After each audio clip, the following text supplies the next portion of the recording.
Hello, welcome to episode 234 of Dissonant Waves. Trix, Ritz, Domino, we're all here. Hello. Hello. And we have plenty to talk about. We have, from Trix, Rock and Roll by Motörhead. From me, we have the Train album, Save Me San Francisco. The Post Office Winter album, Songs for a Scientist, and the singles Aaron's Song with Mouseatouille, and Their Whole World in a Single Teaspoon. And from Ritz, Feeble Little Horse, Bitknot, Blueline Medic, a working title in Green EP, and a split EP from Arrows and Empire. I Was a Lonely Estate. And I will start off this episode by apologizing to Ritz for the length of my choices. I did not realize that the Post Office Winter album was actually an album. I thought it was like a maybe 20-minute release. I mean, it wasn't that much longer than 20 minutes. It was like a half hour.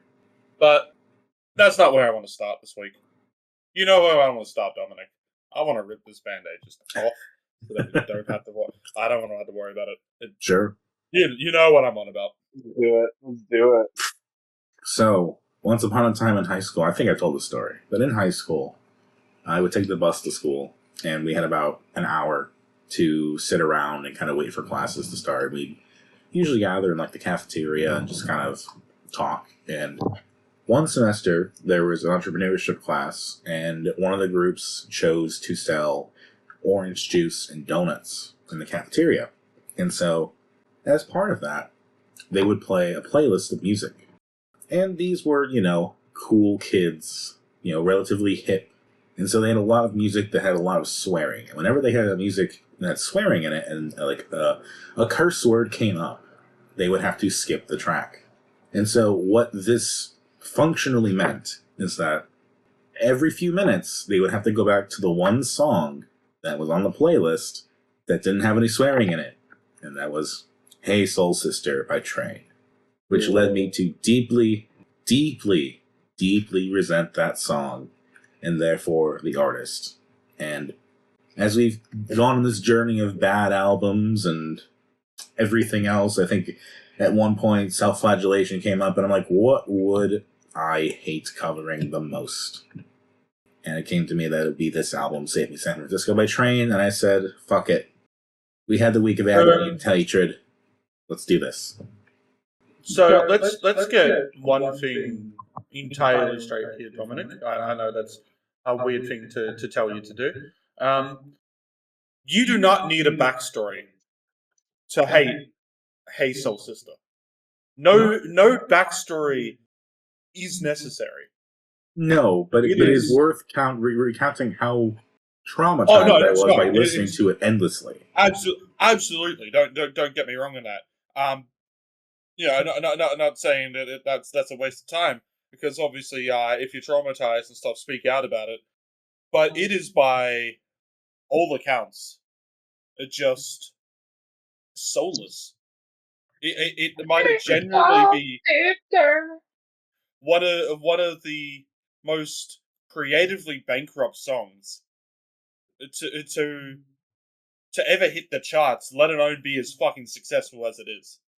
You cannot write a song like Hey Soul Sister, the whole lyrics, all the content, and everything about it, and go, this is new. This is different. This is good. I never focused too much on this song because it obviously sounded so fucking boring every time I heard it that I never actually invested into the lyrics. And when you invest into the lyrics, you realize they're fucking talentless. There was no saving this shit. No. As the song goes, one term kept coming back to my mind, and that is, this is male manipulator music. Yes. Yeah. And as the song goes, the way you cut a rug is the only drug I need. Who the fuck writes that? There was one lyric where I was like, okay, fucking no. Hold up. I mean, it's the one where he says, I'm gangster, I'm so thug. No.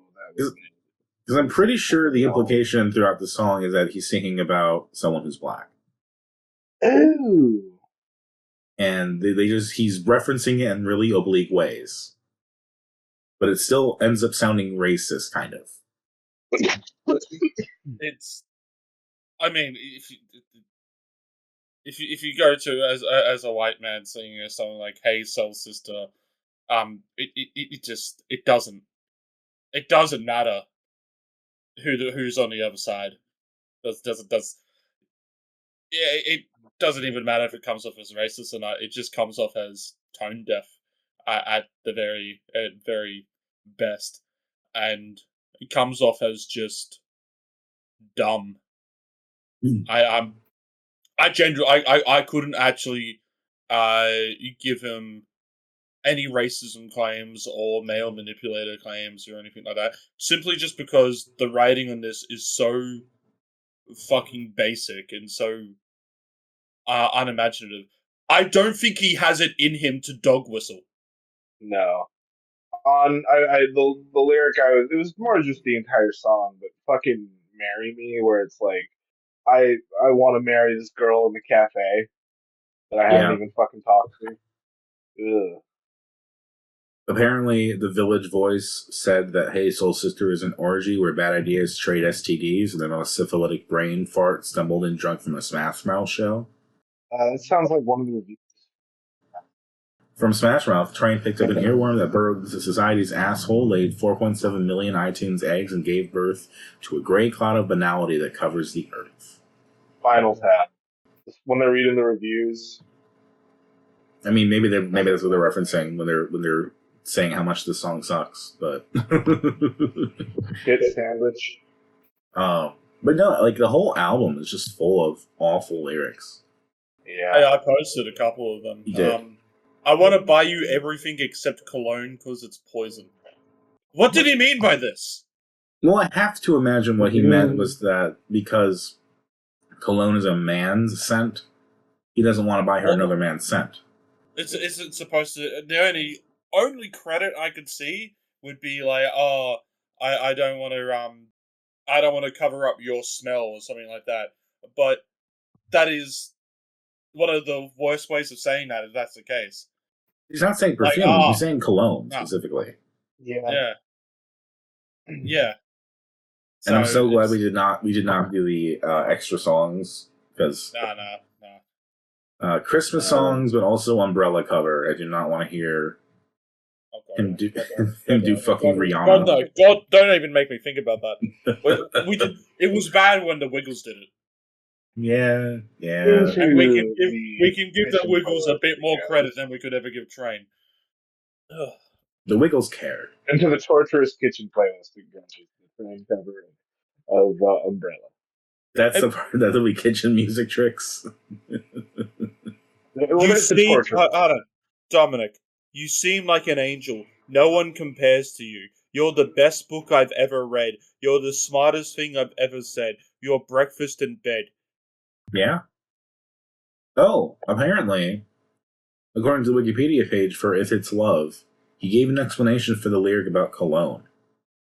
Quote, have you ever been in an elevator with a lady who just got done perfuming? If you have, you won't wonder why I wrote it. Heck, this guy's hard dreads. That doesn't make it... What did he think he suddenly had won with that one? What? Heck, this dude's hard dreads. Women be spraying scent all over the place, I guess. I'm probably even more concerned when you get explanations like that, because it makes me think that he hasn't written a single line on it, which is pretty likely. Yeah. Because this is focus group music to an extreme. Yeah, like my concern is like that seems like such a flip thing, like it's such a small-minded thing to say about like yeah, it can be annoying when someone has like a really strong smell, right? But everyone fucking does that. It's not just women. What the fuck are you talking about? Boris Johnson, one of the most powerful men in the world, I could smell him from 10 feet away. Like that's more of like a narcissistic thing, if anything. Yeah. Only thing this album really is missing is the stomp clap hey. It was only really years later. Meant you as a millennial. But this is definitely on the track to that kind of stuff. Oh, for sure. Like, Hey Soul Sister may be one of the most ukulele songs of the era.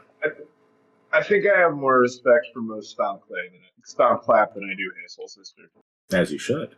I genuinely don't see how the fuck on Spotify Hey Soul Sister has 2 billion streams if not, I guess, for church. No, it has to be played in churches, like Dominic's basically mentioned. I can't see sense. a single but if your actual favorite song in the world is somehow Train's Hey Soul Sister, it means Seek you've listened to medical one help. song. It only can mean you've only ever listened to that song. Guy who has only seen Boss Baby. Getting a lot of real Boss Baby vibes from this. Exactly. I don't like Drops of Jupiter either. I think that's Never a pretty fucking heard wanky that song. Yeah, Drops of Jupiter sucks. It sucks, but I could at least see how someone could say that's their favorite song over someone saying that about Hey Soul Sister. Like Hey Soul Sister is like quintessential. I heard it on the radio, and I don't have an opinion about music, so I thought I liked it. Yeah. There are a lot of songs from the noughties and the tens and all of that people will make fun out of and all of that, and it's fine, it's cool. As you go to Stomp Clap, Edward Sharpe and the Magnetic Zeros with Home. That's a song that gets made fun out of quite a lot. I've seen a bunch of people have a bit more negative response to Monsters and Men's with Little Talks, because that's a part of the Stomp Clap. Literally the other day for King Street Crawl, I saw as a joke Fear of Horses covered a bit of Sex on Fire. I hate King of Leon also, but that's a different story. Yeah. Yeah. And it's fun to mock all those songs and everything like that. Ones that were incredibly critically acclaimed when they came out and commercially successful. But every single one of them, at the most annoyed I've ever been hearing them, is just I would listen to it 20 times in a row before I'd want to listen to Hey Soul Sister again.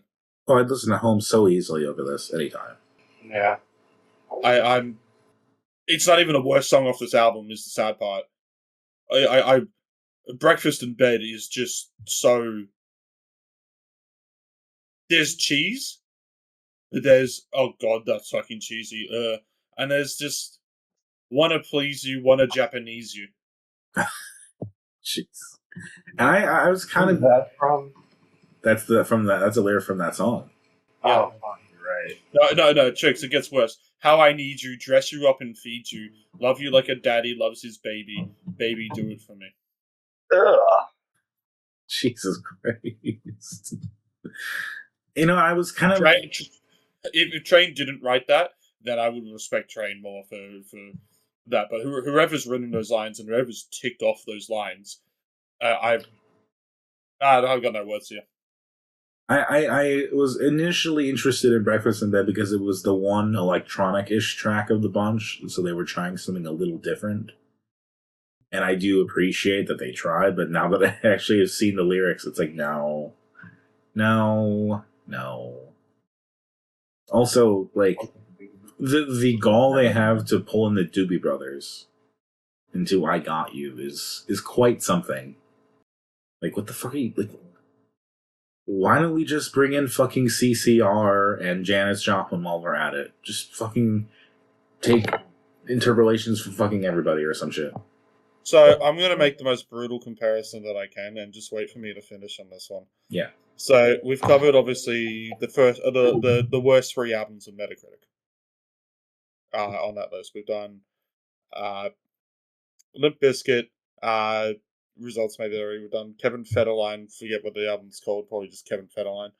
And Bloodhound, and Bloodhound Gang's I already forget what that one's fucking called. Hefty Fine. With Hefty Fine, that was the most offendable of the 3 for all of them. You could see there was still a lot of that kind of edginess in it that still kind of made it a Bloodhound Gang record. With Limp Bizkit, there was a lot of misogyny in there, and just a lot of like, come on, Fred Durst, get a fucking grip on there. But you could still tell that was Limp Bizkit. With Kevin Federline, he's an egotistical maniac that no one knows who the fuck he is, and thinks a lot higher than himself on it. but you could still probably argue at some point that's Kevin Federline. What the fuck is this? This is it's just so crafted in such a way. It doesn't actually matter who any of these fucking people are. And sure, there's a reason to say like, hey, that's a good thing about music. You know, we like Andre de Poitrine. You know, we don't actually know who the actual members are when we talk about Andre de Poitrine or their music and everything like that. But it's the people who make up Train matter so little to Train's music. Like, even if you don't know who Andre de Poitrine is, like, it's those two. Those two are the ones that matter. Dominic, I'm not even fucking done. Oh, I'm sorry. Train is basically the first AI band. Why does the lead singer of Train look like the guy from Arrested Development? But you even look at Train, you even look at that, and sure, I shouldn't mock looks and stuff, all that, blah, blah, blah. But it's all just so, it's all so just, of fucking course it is, you know? It's the sum of not everything great, but everything popular. It's just, it's not right place, right time. It's almost just as pure what I would consider to be industry plant music. I don't know enough about Train's history to tell you how much of a truth that could be, nor do I fucking care. Because for all accounts, this may as well be AI generated music, but it came out in 2009. Actual people made this. From everything I'm looking at Patrick Monahan's life, he was in an episode of CSI New York with playing the husband to Kim Kardashian in her I guess her feature. Sure. Okay, so let's look like Jason Bateman. Let's get Pat Monahan's thing in here. So during the Hey Soul Sister, calling himself a gangster, being Kim Kardashian's husband, does he realize he's white? Does this dude actually realize that he's white? Does he think he's Kanye? I think he does. He has there's a show called Driver Dan's Story Trains, a children's television series. Train has been considered one of the whitest bands alive. And but here's the thing. The singer tries to act like he's not. He's the star of this Driver Dan Story Train show. It's also a co-production between the UK and the United Arab Emirates. Oh my god. You know, the more I learn about Train, the less I care for them. And one of their albums got turned into a Hallmark movie somehow, and he starred in it. Christmas in Tahoe.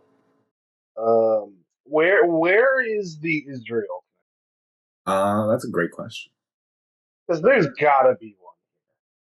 Pat, what's your thoughts on the Israel-Palestine conflict? 10 seconds, answer now. How many times did you vote for Trump? Say what? How many times did you vote for Trump? Fuck Israel. Yes, fuck Israel. Fuck Israel. Fuck Israel. Yeah, I shouldn't say conflict, by the way. I should say genocide, but yeah. But yeah, I'm giving some credit for Train to answer this. You know, so some of these just sound like I'm looking at the past members of Train, and some of these names just sound like made-up musician names, like Rob Hotchkiss, Scott Underwood, Johnny Colt. They sound like country singer names. Bush, Sakai Smith, less of the country name. So, Trix, I don't have an answer on the Israel thing, but I do have a list of every time he sung the national anthem at sports events. Oh. Also on his Wikipedia page. Jesus. The current guitarist was in glam metal bands. I wonder how much being in Train pays these days. Like, are they a going concern still? They probably get enough money. The dude's still doing that national anthem. It doesn't mean that much, but he's probably still getting a lot of pay. I mean, the top 3 songs on Spotify have nearly 4.5 billion streams in total. Okay. Dominic, fuck you for picking us. Fuck you, Dominic. Hey, Fuck you. I agree. Fuck me for picking this. Yeah. Feed me with your hatred, pierce me with your agony. Dominic come at shall me. remain the only unfucked member of Dissonant Waves. Generally, in terms of trying to figure out what the worst album we've covered this year, not from this year, just what we've covered this year, it's a fight between Kevin Federline and Train. This is horrible. And everybody who willingly, I don't give a shit what age you were, anyone who willingly put this album on and helped it get as popular as it is, fuck you. Was it worth all the orange juice and donuts they were selling? I often wonder. Least favorite, all of How do it. you feel about orange juice and donuts now, Domino? I don't know why you'd sell them. Why wouldn't you sell coffee? Why wouldn't you sell any other combination for breakfast? Why orange juice and donuts? I assume they couldn't do coffee because school and caffeine is technically a drug. There was literally an espresso machine not 10 feet away from them. Okay. It's also harder to do coffee. That's fair. I would agree with that. My guess is they probably just went to the store every morning or the night before, and orange juice and donuts were easy to buy. Yes. But do you feel rage towards orange juice and donuts? If I brought a gift of orange juice and donuts, how would you feel? I would know that it's targeted, and I would not be happy about it. Tangerine juice and beignets. Only if we're in Canada, far away from train. Beignets are Louisiana. Fuck.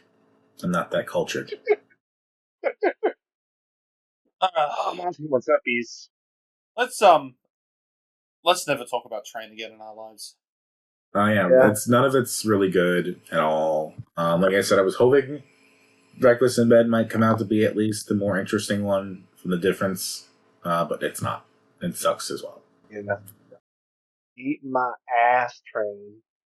Trix, do you really want someone like Pat Monahan to be that close to you?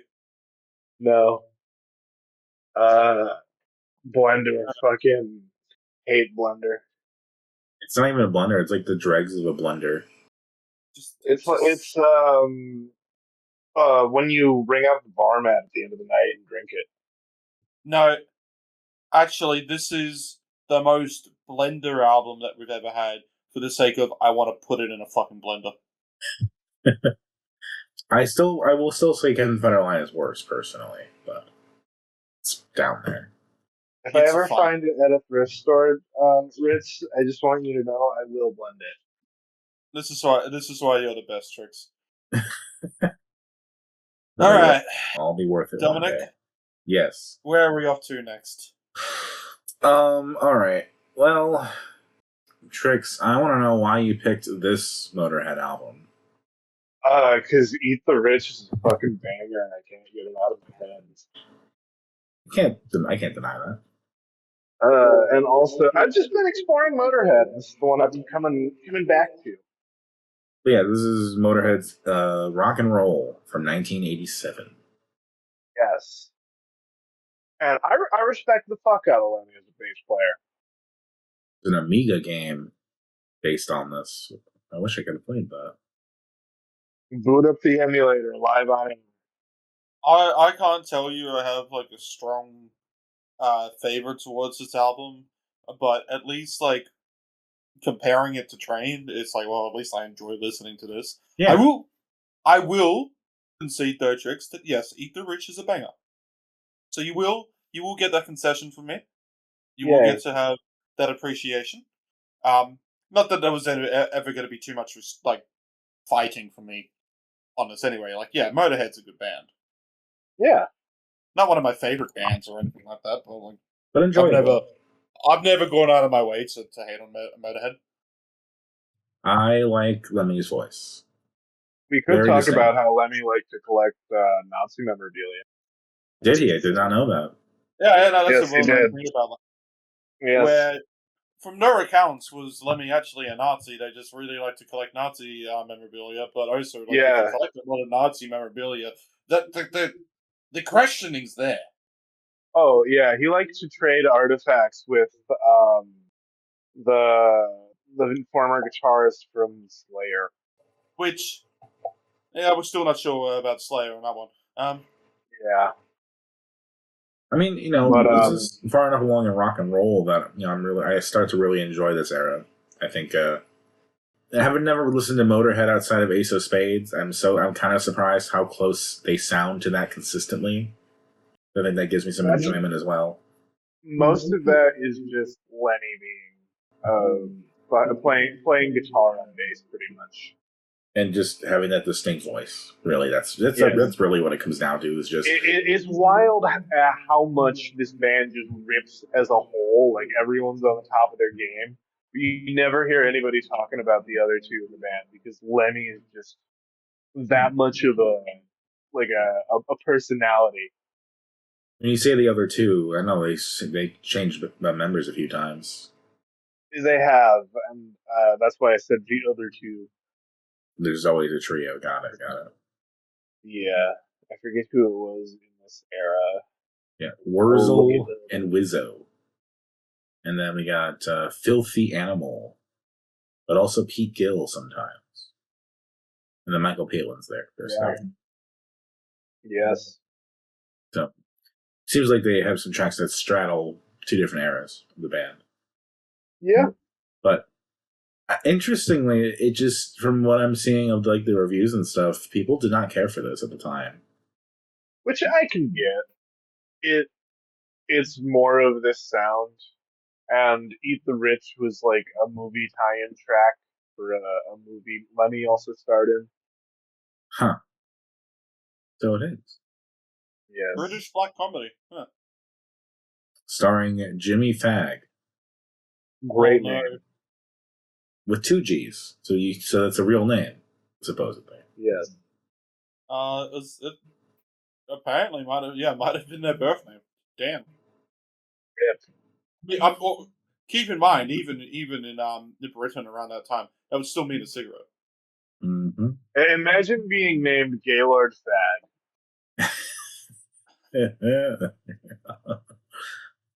Oh no! Jimmy Fagg wasn't his birth name. It was James Fagg. Mm-hmm. James S. Fagg. Oh, James S. Sorry. James. I don't know. Yeah, so I don't know if I want to know what the S stands for. And there's also a person in the production named Ron Tarr. So I just want to appreciate Trix's dumb jokes there. Damn it. We're not going to have many other times where we say cigarette starts with an S, Dominic. We have to appreciate it. I said sucks. Cigarettes. Like sucks fags. Yeah. Gaylord sucks fags. Yeah. James sucks fags. There we go.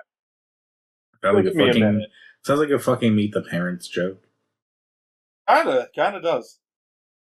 Paul McCartney cameos in the movie. No, the restaurant in the movie is named Bastards. Probably a reference to the original Motörhead. Probably. Robbie Coltrane is there. It's got like a bunch of people. Going French. Yeah, Rick Mayall. Miranda Richardson. Oh my God, Monty. He's just fucking zooming. Jules Holland.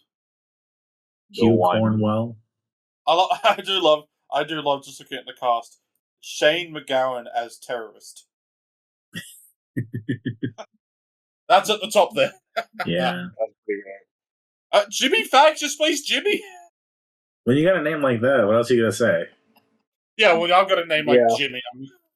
He was originally named Richard, but Dick Fagg didn't work either. Nah, well. Yeah, it's an alright album. More enjoyable than I think the reviews give credit for. Yeah. It's Motörhead. You can't hate Motörhead, I feel like. In 2016, Classic Rock ranked Rock and Roll as the worst Motörhead album ever made. Well, by having it come to me first of all their albums, except for the one song that I know, it's doing real well so far. Hell yeah. And keep in mind that at that point, they had a lot of albums out. Like, I would say, 20 or something at that point? Maybe even more. Motörhead? What was Bad? They were way Bad, into it. Bad Magic is the 22nd and final studio album. Yeah, they have 24 albums. Yes. Well, no, they have one coming out. That just came out. The Manticore tapes. The posthumous one, which is but by the The time Lost that album. by the time that I guess article came out ranking rock and roll as the worst one, they would have only had 22, like 22 to compare it to. Yeah. So, saying that's the worst out of 22. I don't know if I want to go through all other 21 albums to figure that one out. Give it 15 years. Yeah. It is funny to see that apparently they had 3 in 1979. Lemmy cameos in the John Wayne Bobbitt porn. On you, Lemmy. Why? Just because they wanted to. I mean, he was right to not be in a hawk band anymore, at the very least. Yeah. Clearly, there was something better for him to be doing. I would call this album the blender in a good way. So this gets a cheese sandwich. It's not an album I'm too have high opinions on, but I really couldn't find myself. Maybe it is just because I'm comparing it to Train, and that's given it a bit more benefit. But I couldn't find myself against the album at any point. So cheese sandwich. I would agree. I feel like it's kind of like a Pup scenario where if we had listened to the Pup albums in order, maybe we'd like that one that Ritz likes more than we do, Trix. Yeah. But because I've listened to Rock and Roll by Motörhead, I like that one. I might not feel the same if I were to listen to all the other ones first, but I like that one now. Yeah, it's how it goes. Yeah. I'll say this is also just a good cheese sandwich, but I will give a shout out to Eat the Rich. Yeah, it's not a bad song. And I think my least favorite is Stone Deaf in the USA, just because the intro sounds like Detroit Rock City by Kiss, and I fucking hate Kiss. Fair enough. But you have Michael Palin on there, and they apparently just love Monty Python. They were recording in his studio, so they asked him to come down and just say some shit. Hell yes. Yeah. All right, Red. Trix, I guess. Yeah, Trix, where are we going next? I think it's time to talk about Postcard Nowhere. Postcard Nowhere? Yeah. Post Office Winter. Oh, Post Office Winter. But Dominic did say Dominic actually said Postcard Nowhere last week, I'm pretty sure, by accident. So. Okay. Did I really? Yeah, I'm pretty sure you did. Fuck. I was tired then. I'm tired now, dog. It's almost 4 in the morning. I feel that. I'm eating fluff in my bed. But Songs for a Scientist and a couple of the other loose singles from the discography now completing Post Office Winter for us. Yep. Their first album, one of the singles is newer, the other one's Mouseatouille. But overall, I think this album is the best work of the bunch from Charlie Johnston or Post Office Winter. I agree. Yeah. Problem solved. Actually, although I think in terms of what my favorite song to listen was, I mean probably Aaron's song, but the new ones of these, I did really appreciate that Whole World in a Single Teaspoon. I really liked Your Local Slaughterhouse. I thought the bass on that was really good.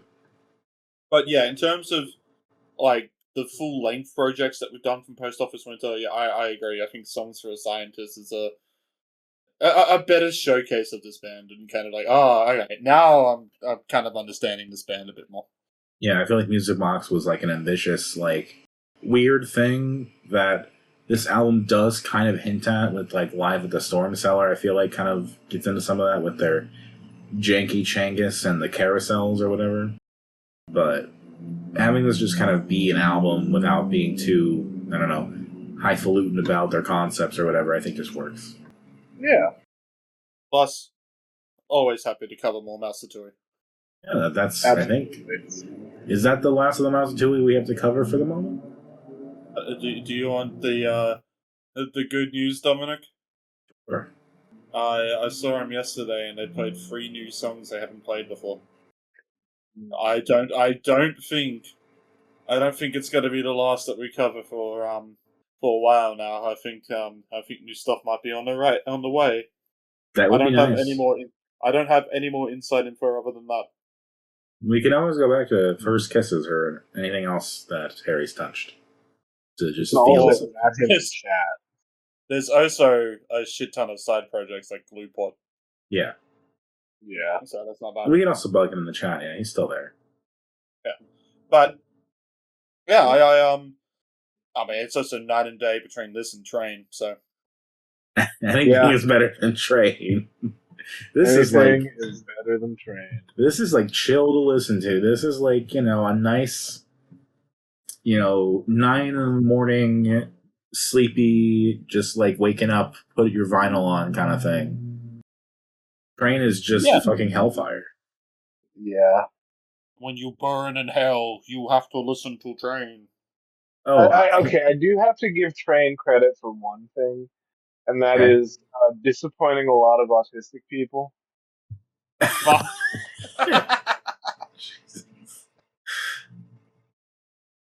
So I'll tell a quick story. Last night I was getting home from visiting my cousin, and I was going through downtown Chicago at like 3 in the morning, and there's like the Taste of Chicago ending, and there's like a bunch of bands and stuff that are wrapping up their sets and people milling out and kind of leaving the vicinity. And I'm driving through, and all of a sudden, fucking all the cars around me just stop and park, and everyone starts getting out of their fucking cars, and they start doing one of those fucking TikTok videos where the fucking chargers are fucking spinning around the roads and doing fucking donuts and shit. Oh my god. And they're fucking throwing fireworks and opening up the fire hydrants. And the feeling I felt just seeing all this chaos around me and just wanting to fucking go home because I didn't fucking ask to be involved in any of this. It reminded me of the feeling I had listening to Train.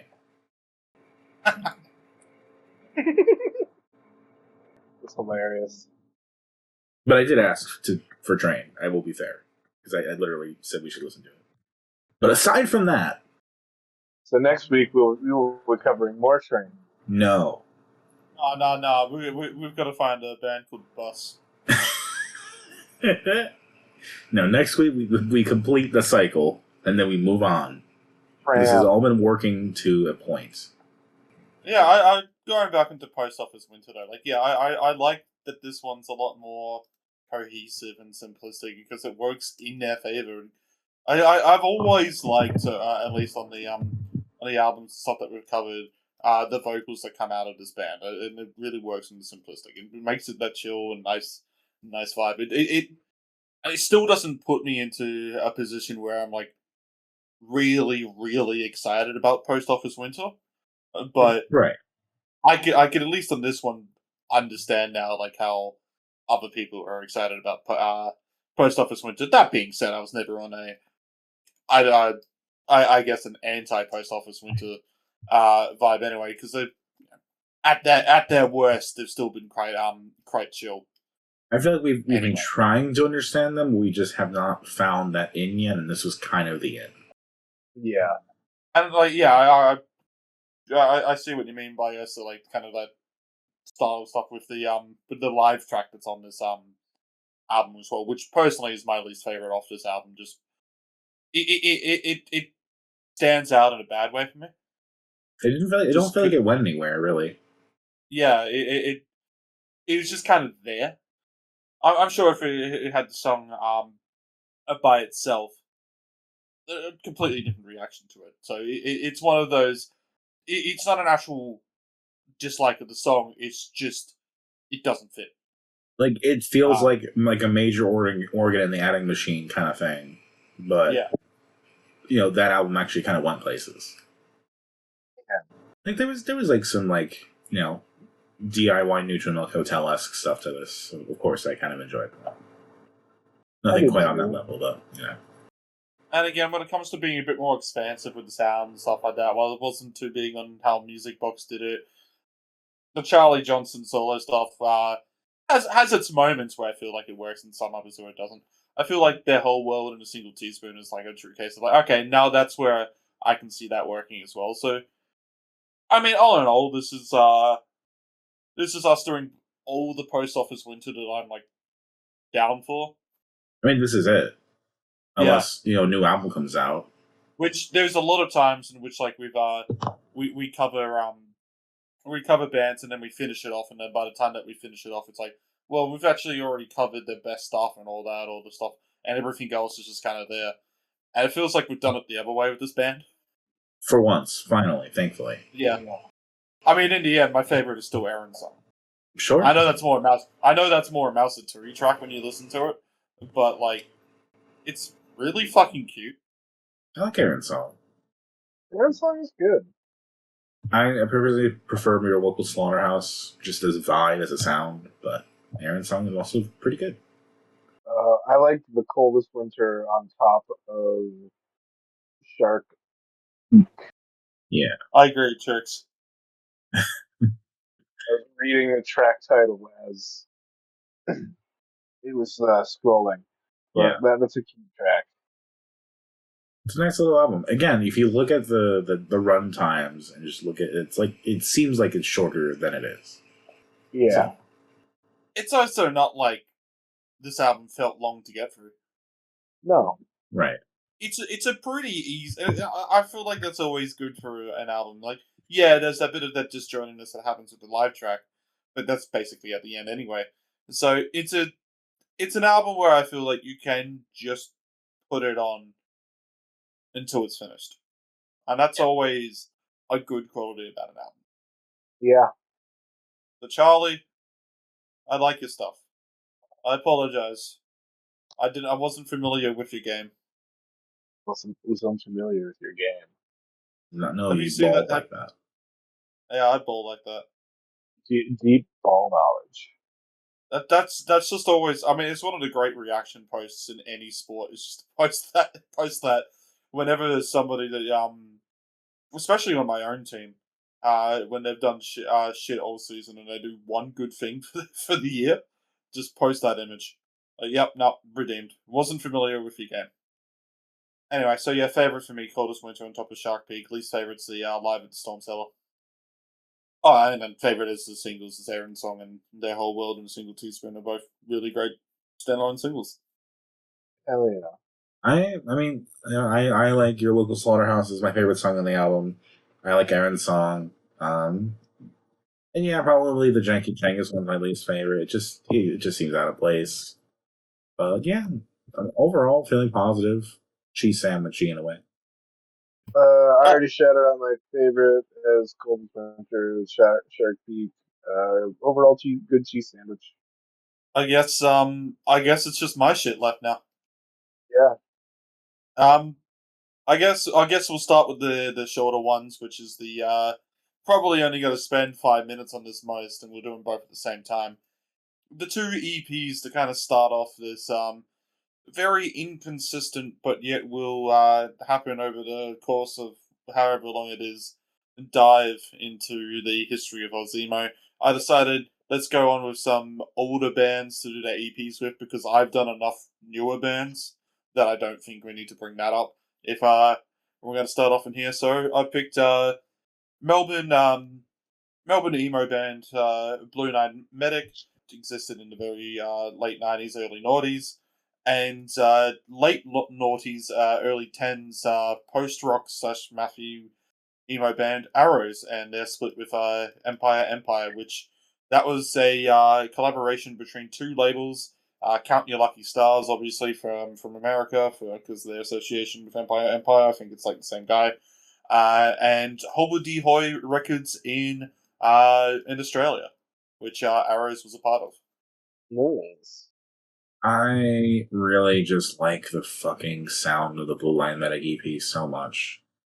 It just feels nice to listen to. It's familiar. I mean, it's that style, that kind of early third wave emo, but like kind of just before it broke out. So in a way, it's a little bit more rocky mainstream in some ways as well. Yeah. Yeah, it just kind of hits in a way that, you know, I can't think of what the song is. Don't it's not as good of a song as anything here. I think it's called just forget the words or something.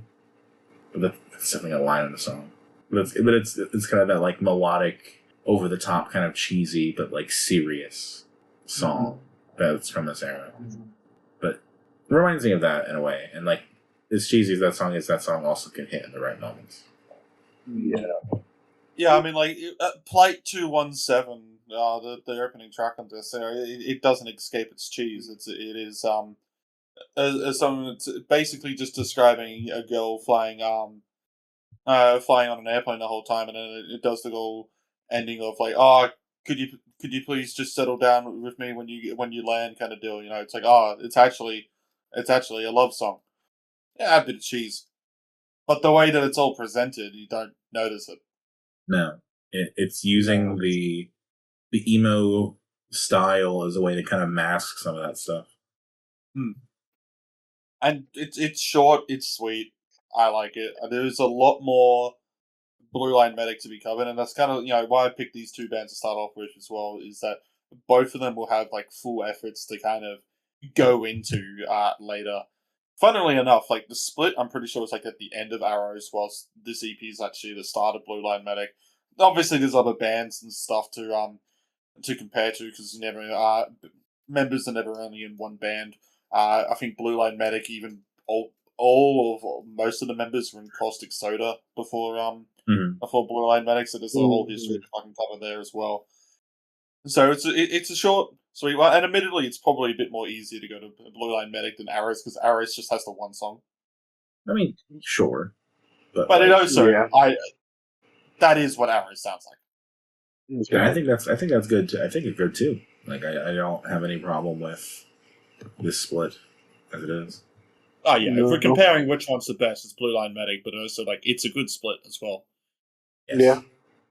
Now, Dominic, you said before last week that you'd heard of Empire, but I don't think you'd listened to them. Yeah, Empire is like one of those bands I feel like was really popular on Tumblr, or at least among my friends on Tumblr, way along with like Law Dispute. Well, now that you've listened to Empire, what's your thoughts?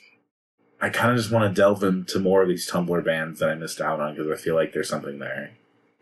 I mean, there is, this becomes as the introduction to going into the Oz emo history. As trust me, there's a fucking lot. I think we're at 720 bands on the directory at the moment. Yeah, there's a shit ton to cover. So there is a lot that is still archived on Tumblr. I hate that so much music is lost to MySpace. Yeah, it is, because you can still access the page, but you can't access the music. Yeah. So you can just see that it's all there. It's like, oh, come and listen, and you click, and it's just nothing. It's just like, why am I even trying? And it's at least like, here's some white whales to try and find and stuff like that on there. But that comes with the Tumblr, it comes with the MySpaces, it comes with the blog spots and all that. There is a huge amount of history there that isn't on your Spotify. That isn't a lot of it's on Bandcamp, yeah, but it's not on YouTube. It's not on I mean, a great example for us is when I did the Lorenzo Geek Dive. Yeah. Yeah. And I salvaged a bunch of that Tumblr work that he had done. Like, no, he's never gonna put that stuff out again. I needed that, because does he even remember that it's on there? I don't know. And yeah, sure, with bands like Arrows, Empire, Blueline, all three of them, they're a lot more well archived. Obviously, like, these are on Spotify, so it's not hard to find media. It's just there if you search it into a lot of streaming platforms. But there's a lot of bands, even that are offshoots of these bands or offshoots of other bands and stuff like that, which just simply aren't. There are some fun bands which I'd consider contemporaries, in which there's some hidden stuff, or like I'd consider Anti-Skeptic not to be like a band that we have in a directory, but they have an offshoot of that band that is, and Anti-Skeptics are Blueline Medic contemporary. Yeah. So it is a huge amount of fucking history here. It's probably debatable what the best bands to start off with would have been. Technically, I mean, Jebediah is actually on the site, and we've covered Jebediah. We did that in the 200th episode. They were a band that was very kind of heavily in that second wave sound, had done splits with bands like Jimmy Eat World before the hit, so you know they're real emo. I think we enjoyed them as well. Like it was very 90s. Whilst Something for Kate, I would not consider to be an emo band. Stephanie Answorth was a part of Sandpit, which a lot of bands, especially in the modern scene, have actually been quite influenced by that slowcore sound that Sandpit and bands like Blue Tail Lounge were a part of. I found out whilst doing directory research, I can't remember who found it, but Paul Dempsey, who fronts Something for Kate, also has a slowcore project called Scared of Horses, not to be confused with Fear of Horses. Oh. Yeah. Interesting. Everyone's fucking afraid of horses in Australia, I guess. Apparently. I am afraid of horses. Fuck. Dominic, do you know what Sandpit's most popular song is called? Horses? Hold Your Horses. Hey, no, ours, I'll definitely probably bring up Modern Art and Politics. At one point, we're going to do a dive into that album as well. It sounds very much like the song we got on here. Empire, probably the offshoot if we ever do an American version of this. I have listened to a bit of them back in the day, and I still do listen to An Idea is a greater monument than a cathedral on occasion. I think that's like an actual classic emo song. I forget where I'm going with this, but yeah, this is there is a lot to uncover. There are a lot of branching paths. We cannot cover all of them. It just simply cannot happen. Well, especially one of them missing a lot of them. Yeah, like you said, a lot of them are on Tumblr or on something that will eventually be unable to be found. Yeah, there's a big part of trying to find a lot of these things before they can no longer be found. I know there's one album I found, which is like a compilation album, quite recently, and it's like an Australian screamo compilation from 2007, and every band on the compilation I cannot find more info about. That's what we deal with the Green Day thing that we did. Yeah. And the original record label, which would have been like a small DIY one, that put out the compilation, doesn't exist anymore. They've got no media, and this is all from 2007. Yeah, I'm sure that's probably like you can think about all the MySpace pages that still exist, but you can't access anything. Imagine all the MySpace pages that got deleted. Yeah. The fact that it even exists is just gone. Like that, I can't even imagine how many artists just called it quits and took their stuff offline. I mean, a personal. This is a band that we just simply put you cannot cover. Although there are some bands connected to it that we can cover. That I found and finally confirmed can be on the site the other day. Was We Caught the Kraken. That was a Tamworth based band, which is regional New South Wales. It's like halfway between Sydney and Brisbane. It's middle of fucking nowhere for anything but country music, basicof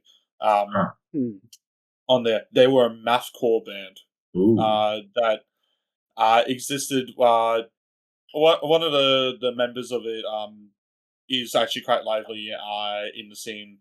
Not so much scrams these days, but in other scenes and stuff like that, especially in DIY.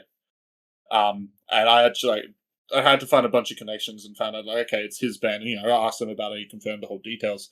And he basically said like, yeah, we didn't even put out any music. It was all just live shows, and they only played like one Sydney show or something like that. But that's still kind of an idea of like a lot of those bands will exist. You cannot possibly cover them. Right. Yeah. There was just simply put nothing to cover. There was probably there might be lucky enough to be some photos that exist of it. I would be entirely shocked if there's any video of that band.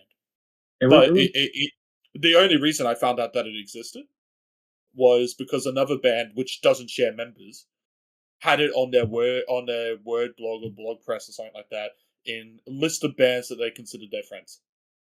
And I think this is only existing song.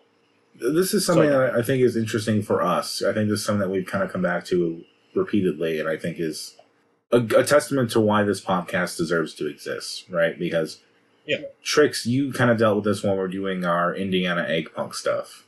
Yes. That we were scrolling through Tumblr and seeing mentions of bands that we just could not find anything else about.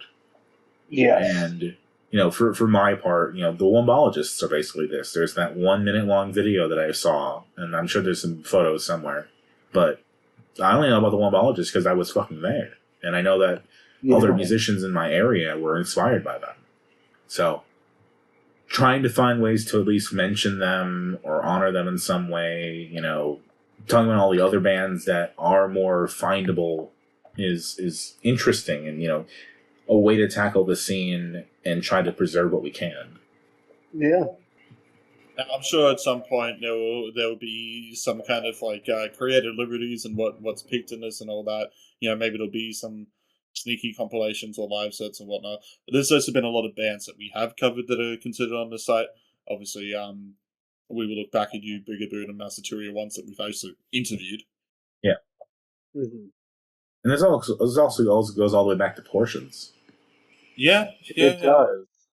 Like your work figuring out what Portions is kind of where our interest in doing these kinds of lost media dives really took root. Yeah. In a sense, yeah. In a sense.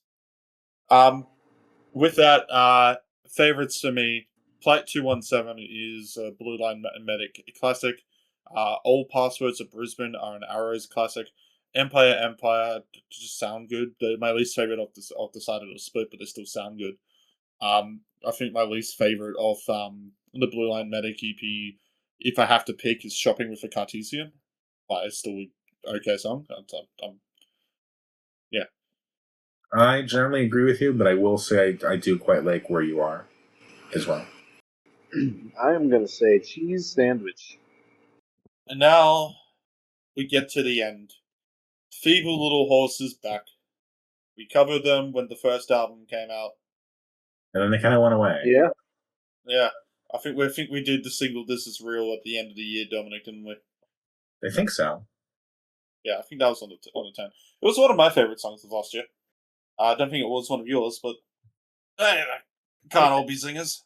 I didn't enjoy the original Feeble Little Horse album that much. I remember I disliked their philosophy about creating songs that were short. And I don't know, I think it just influenced me in a negative way. But I feel differently now. And I would love to hear what Trix has to say before I dive deep in, unless you have anything else to intro with. I just lovely album. Trix, you sounded as shoegazy as the album. Yeah, I am perfect then. I thought this was a lovely album. Yes. Yeah, no, I'm not sure if I like this album more or less than the one we did prior, which I've already forgotten the fucking title of. Girl with Fish. Girl with Fish, thank you.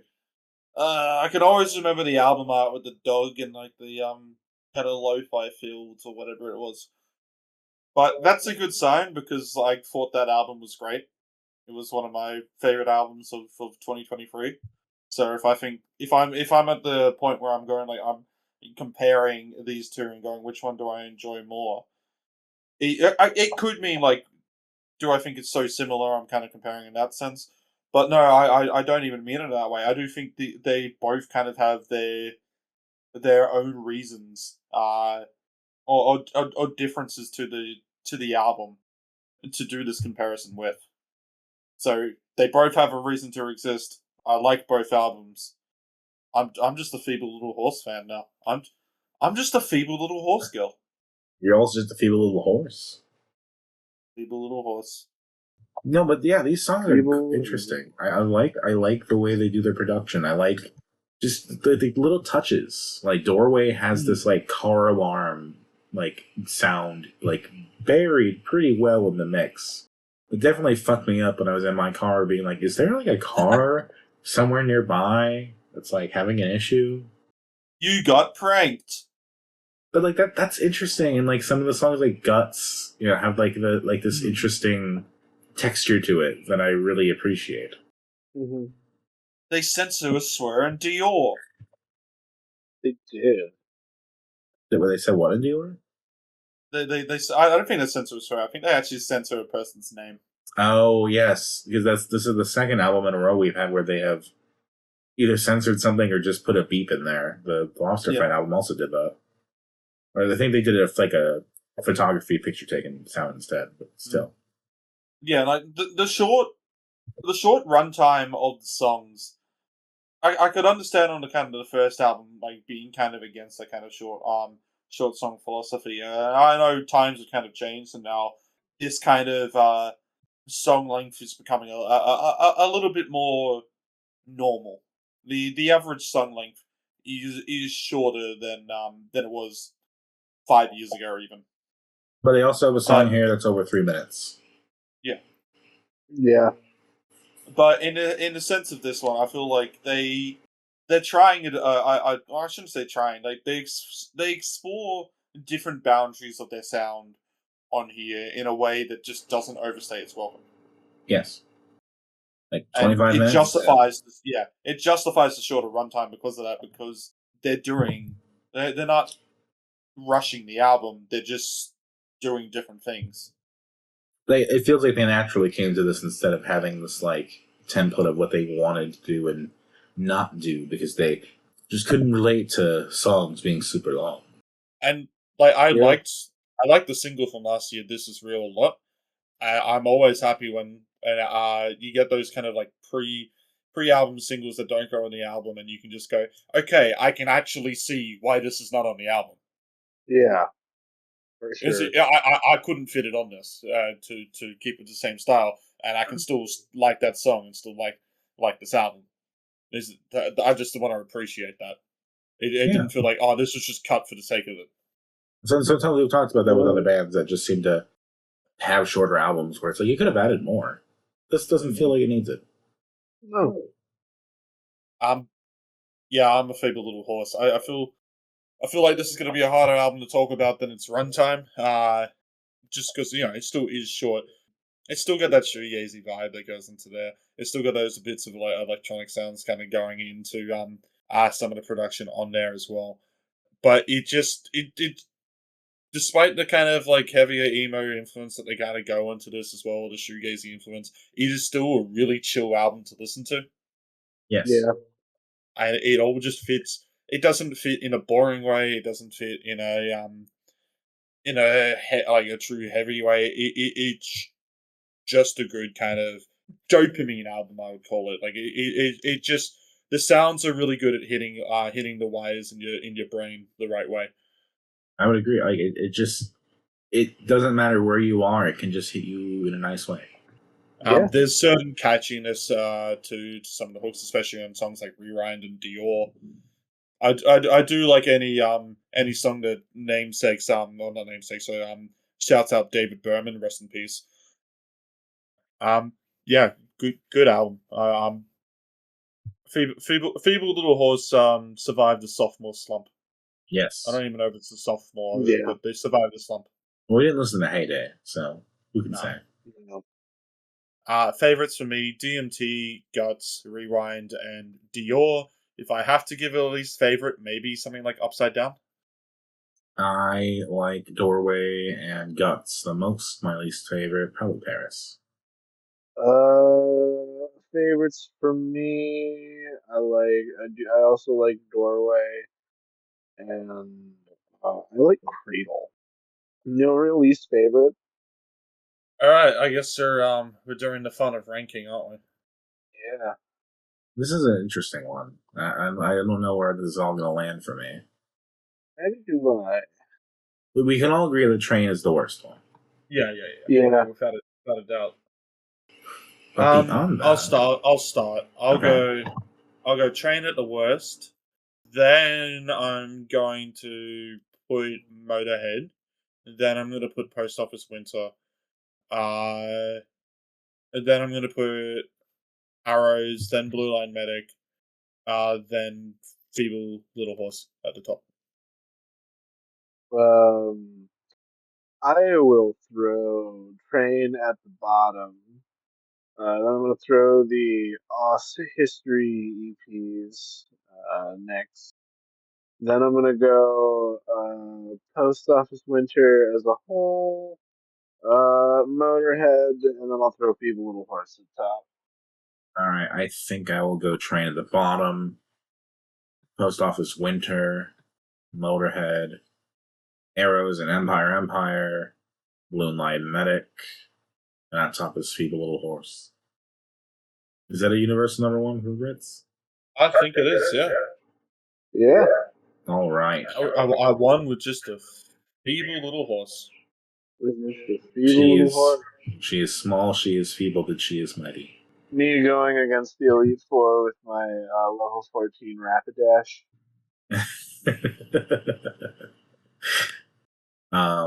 Ritz, we need to talk. Okay. What have I done? I'm planning for this specific episode for several weeks now. But I also, you have kindly requested us to not do a ton because you have a lot going on in your life. And I would feel bad for next week, yes. And I would feel bad for both Trix and I to pick relatively long stuff. So I would like to know what your thoughts are. Because like I said, this has been the plan for me. How long is the total things that you're going? Is it something that can be split into 2 weeks? Mine looks like about 2 hours. 2 hours. And it's not something I would split because it's very specifically something I packaged together. Now, Trix, was yours in the same vein it needed to be done? Yes. Next week. I can delay, I guess, a week.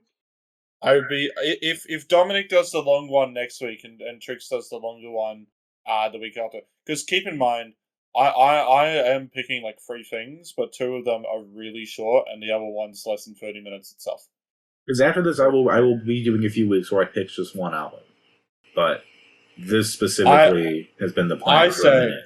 I say, Trix, I'm sorry you've been voted out, and your long pick will be picked to the week after. Because I will be doing short picks basically from here on until my Trix, until my wedding. Are you okay with that? Yes, and I'm sending this to you, my picks to you, Domino, to solidify them. I believe that they are. Yeah, I'm sure. Yeah, I understand why you would do this. Yes, but for me, my picks, we have gone through hell together these last several weeks. We've been through several different circles. We've had agony and hatred. We've had albums that we have hated. We've had albums that we have revisited. You know, things that come back to us in our dreams that we thought were once gone and now have revisited us with new sounds and new landscapes. And we've survived it all. So for these last, 6 episodes, that's about what? 42 days? Right? Yeah. And, Easter is about 40 days. Doesn't exactly fit, but it is time for our Easter resurrection. It is Justice across the universe in U2's Easter Lily EP. Okay. Starting when we did Justice Cross in the other U2 EP, now ending with the live album and the other EP. We are Jesus Christ. We've been through hell together, and now we are. There's a fucking song could coexist in the U2 EP. Of course there is. Dominic, I think this is more fitting than what Trix could ever pick, just because it truly is a wrap-up. Mm-hmm. Yes. And also because I know I'll be able to appreciate Trix's picks even fucking more the week after. Interestingly, there is one song on the Spotify version of Across the Universe that is not streaming. Yeah. So I'll have to see if I can get a link for that. Okay. Now, Trix, have you got a backup pick, or do you want me to go next to give you a bit more time? Please go. I'm still looking. Cool. All right. So, these are 2 short picks. As I said, I'm not gonna do it much. The longest pick out of this is Dirty Harry's new EP. We covered Dirty Harry with the 10 singles to to finish off last year with Japan, and they've decided to not put Japan on this EP. But yeah, we'll be covering their EP Love and Piss. But with that as well, I'm figuring, okay, it is still time to do, whilst we can fill in a lot of early info on the Ozgrams and everything like that, and blah, blah, blah, blah, blah. A lot of these early ones are actually really short, so it's pretty easy to pick. This one, I think in total is about 8 minutes, maybe, probably about 10 minutes, sorry. And that is a split with The World at a Glance and short stories about their distance. I did say I was going to pick The World at a Glance at a certain point. They've got a pretty good history to go through, but the only best way to start with them is to go to the start. But that isn't actually their start, and I don't know if this is either, but it is the earliest thing on their Bandcamp. They have the Spatial Proximity EP, which is just another 5 minutes. Okay. So those are the 3 picks that I'm doing. This will probably be the only time that I'll be able to pick The World at a Glance in which they have short releases. They don't usually. They're well, what's the shortest song on The Longest Shadow Can Only Recede? There is a 3-minute song, but that's an outlier to the next shortest, which is about 6 minutes. I see. So they have songs on their last album which are longer than their EP. Just to put in mind, so short stories about their distance, same kind of deal with the Arrows Empire. Empire Short Stories is a international band in a sense. They're kind of just being covered because it's a part of the split. I actually don't know short stories about their distance too well compared to Empire. So okay. I didn't have a backup, and you guys kind of. So we're just gonna do Slift. Fantasia, the last Slift album, came out this year. fair enough. Is it the And last? I'm also Fantasia. Are they done? No, I just the last one that came out. Okay. It's okay, And the latest Sleep single I'm gonna bolt on because it's 4 minutes and 20 seconds, and False it is. I want to talk about it. No. Add that on. So there's that. Trix, I thank you for letting me finish this stupid project I've been doing. No problem. I have the strange feeling that Trix is going to get their revenge in a horrifying way. Well, I guess next week I'm not going to make it optional. I'm just going to make you listen to the whole thing. We're going to be listening. I'll just spoil it now. We're going to be listening to a John Dwyer project called The Drums. That's literally just him drumming with another drummer, 20 straight minutes. I love that it's called The Drums. Hey, I like listening to The Drums, surf rock band, John Dwyer. Pick your poison. Also, not mandatory, but it's out there. Across the Universe also has a film, like a concert, documentary, film, whatever thingy to go along with it. If you feel so inclined to watch it, it is there. Insane. Alright. Well, anyway, so that brings us to Across the Universe, U2's Easter Lily, Dirty Harry's Love and Piss, Spatial Proximity EP by World at a Glance, split with short stories about their distance and World at a Glance, Slift's Fantasia, and the new single by Sleep, How Spacesuit Will Travel. The 420 Flexi edit. Yes, of course. I've been Dominic. You can catch me online at Blue Sky at DACICHOCKI. I also edit this podcast and guest on other stuff and things, and you'll find me if you want to. I have been Ritalin. You can find me running away from Trix. Scared. I have been Trix, and you can catch me discovering my inner wizard. All right. Wizard. Inner wizard. I feel like you could portmanteau those. 4:30 in the morning, dog. Yeah. All right. And I worked the whole shift. We love you, Let Trix sleep. That's right. Let Trix sleep, everybody. Goodbye.